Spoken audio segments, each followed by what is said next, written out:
Alright, so welcome back. I have no idea if this is a new video or a continuation of one, but I just pulled the factory heater core, which actually looks mint.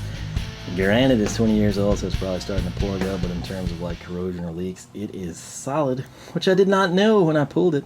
That's the problem. But I got that swapped over to a more modern aluminum swivel one. Those are still available from Mopar OE. They run like 120 if you're getting a good deal. However, they would make the job much more tedious. You kind of have to do it by the book. Pull the dash, pull the core box, all that stuff. We went with the swivel. We'll see where it takes us. But where I left off here, I'm probably going to fix the glove box, but obviously right now it's face down and it needs to be face up. So I've got this piece, sort of the jigsaw puzzle coming back in, right? I slid it in place, kind of how it's going to sit where we need it to be to mate back up. The catch is, you will note there is a screw there. There is a screw here. There are two screws here. Those should not be there right now, because what's missing from this assembly, we've got the lower sub-dash, we've got the dash frame, we've got the wiring, we're putting the ducts in place. What is missing is, of course, the dash top, which we have new from LMC. Now, in order to get that in, we would properly, and this is one of the reasons you pull the whole dash so you have easy access to these, otherwise this is up against the firewall. It's like basically inaccessible. You're just gonna have to snap it off and hope it doesn't rattle type of a deal.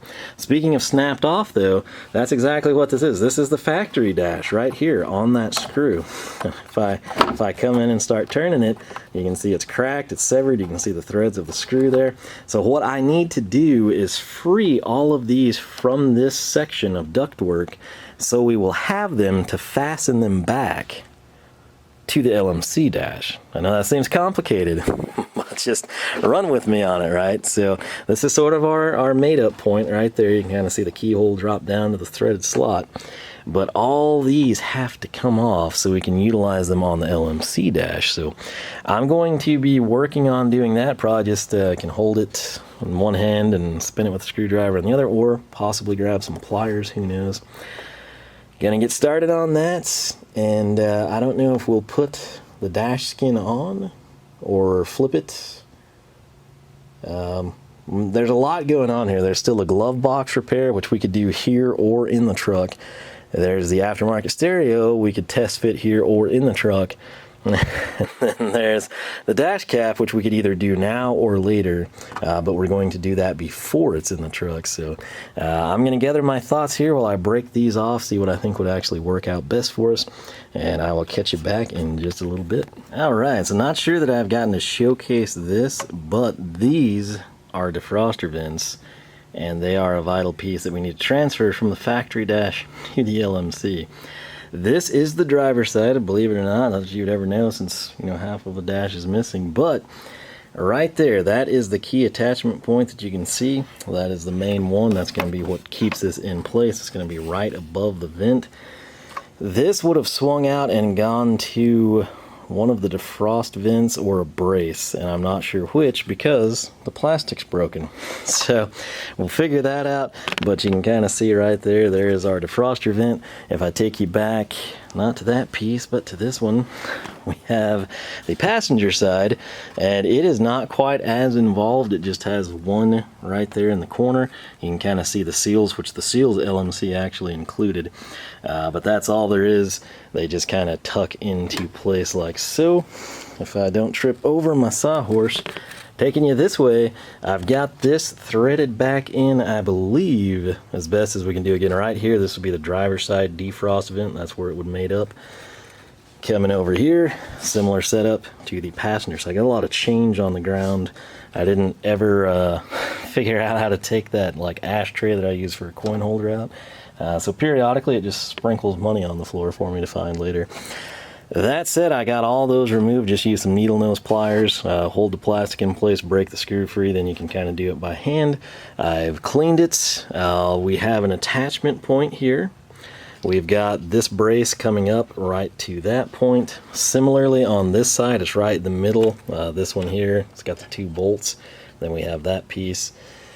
No attachment point there, but it's the driver's side, so that one might run to something. And then the important thing, if I'm remembering correctly, we had 2 screws that were different. Every single one of these is just like all the others. Number 2 Phillips 7 or 8 millimeter head. Some of them had a little inspection mark, some don't. But the 2 that are different, the 2 that don't have hex profiles like a bolt. The first one is here. That's sheet metal to sheet metal of the dash, right? So it's just a sheet metal screw.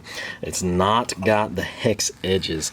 Your other one is going to be right up in there in the sky. See that shiny galvanized piece and then black? That's a screw just like this one. Conveniently, they sort of line up, but now you can kind of see like this is pretty solid for plastic, right? It's bolted up to the plastic ducts of the Sub-dash. It's also bolted to the metal framework. And I gotta say, for plastic, it's pretty solid. So what we can do now, I guess I will move over the defroster vents, and I might flip this and put the LMC on it. I don't exactly know yet. We will figure something out. Alright, so against probably what would have been the better thing to do to end the night, I went ahead and flipped the dash, which is always super awkward given the space constraints here, and got this sort of rested in place. I tried to attach it first from the backside going by way of the defroster vents. It's significantly stronger and more pliable than the factory, obviously with that disintegrating every time you touch it. But it actually is pretty good here. I had a clip come off on the driver's side. You can kind of see it down there. It would tuck in here for that screw.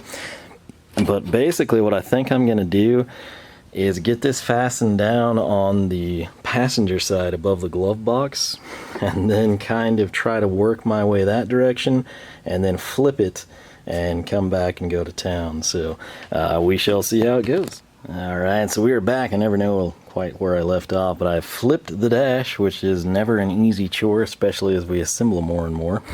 But had to do it. Frustrating thing. I thought I'd be able to snake these defrost vents in right from the way we had it, which it's way easier to do it from back here, but to get them to line up and actually connect, which you have to realize these were like snapped off with dash pieces, so we didn't really have like great disassembly to go by. But I've had to undo a couple of screws here. Number 1 are plastic to plastic. Number 2, I had this arm attached to the top defrost ducts. I had this screw in place, and then we had that one way back in there on that sheet metal tab. And now I've actually got some flexibility here, so I am going to get this one. I think this is now the passenger side, right? This is our glove box. I think it may be easier to get this one on than the driver's side, so I'm probably going to grab the driver's side, which I think I have on the other side of the truck because this used to be flipped, and see if I can line it up. Note, its defroster vent is here on the side of the panel, and then the passenger side is over here, but it's kind of more on the top side of the dash. So I've got to grab this guy, which I've cleaned him up. You can kind of see what I'm talking about. That's an awful lot to have to snake in and out of here. So if you're doing this, you'll probably want to have these in place ahead of time. But basically, I've got to lift this up enough that I can kind of thread that in towards that connection and get that in place, which I need 2 hands to do. So actually, we can kind of get it going. But the biggest issue is that tab right there. So you see what I'm up against? I'm going to get these in here, get them tucked in, screwed in, and then kind of reattach what we took off and hopefully have enough screws to button up the defrost vents. Alright, so as I struggled to get that driven in, we had to acquire some more tools, but including the magnet to retract. There's also a WASP I've been dodging. I think I'm golden. I found this. This was a huge find. I was going to have to like dismantle everything and sweep and all kinds of crud. It was luckily just right here off the edge of the carpet. Why is that important? It's this clip right here that goes on the other side. So that was a critical score right there. Now what I've come across is I'm trying to like line this up perfectly with the defrost vents and all the tabs and everything.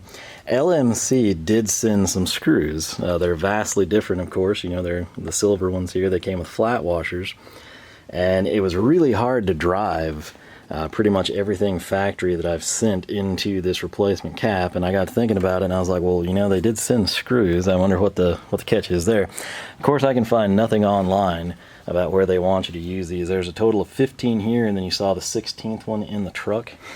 And since there's no instructions and nothing I can find online about it, if we were to count, you know, the defroster vent back there that you can't see, 1, then we'd have 2, we'd have 3, 4, 5, 6, 7, 8, 9, 10, 11, 12, I guess 13 is here. Can't remember if I counted that one or not. 14, then the defroster vent is 15. We've technically got this that you could call 16, this that you could call 17, of course the one hidden up in there that you could call 18. We've got this one that you could call 19. So I'm not quite sure what they intend them for. And then of course you've got all the fasteners across the front, which I think easily exceeds 15 or 16. I may shoot some through here with the washers just to have done it. Particularly I'm thinking on like plastic to plastic. So the defroster vent, we're going to get the flat washer and a screw from LMC. And where these defroster vents go, I think I'm going to run their hardware. Not sure if that's what they intend to do, not sure if it's not what they intend to do. My thoughts are, in the event that I ever have to pull this out or something happens again, these are the ones you can't easily get to with the dash still in the vehicle, and they will at least be visible. And that's what I'm going to do. So that's what I've decided to run with, and then we'll hopefully have a couple extra of these sitting around. So I'm going to get started on that and see how this thing's buttoned up. Alright, so check it out. Went ahead and used the LMC stuff as described, basically anywhere visible here along the top and the defroster vents. So every single connection to the defrost vents on the top side of the new dash skin, we're going to be going with their screw and flat washer. Same thing all the way down over here. Now this remained factory, this is factory, and then this one is factory as well. But I also went ahead, since we found that clip, which I'm relieved about. I was afraid I was going to have to like try to track one of those down, which little things like that wind up taking time. Got this side bolted in, got that side bolted in. For all intents and purposes, this thing is ready to be placed back in the truck. Now the only holdup is, 1, if we decide to trim for the double din with the dash out in this position, and 2, and this is another thing we may do, is the repair on the glove box hinges. We could do either one of those with the dash in the vehicle or on the tailgate. Might actually be easier to do it on the tailgate, but I think everything's roughly in the correct position for reinstallation. This is totally bolted down. This got scuffed probably when I was trying to maneuver the dash one-handed. There's that WASP up there, so you know I'm not lying. The guy's constantly like coming down and buzzing me. Luckily I have the screen up because I can't use it because of this, but he's in flight now. I gotta wait until I can shoot some brake cleaner on him or something. But we got this thing back together. It's pretty solid, pretty happy with it. Of course, we don't know if it's going to rattle or anything, but coming around, there's a look at the top side. I have not seen that in many, many years, a non-cracked dash, so that's exciting. I got to get a drink. It is super hot out here, but we'll figure out what we're doing. But like I said, this thing is back together, so that is a huge, huge progress point for us, so stay tuned.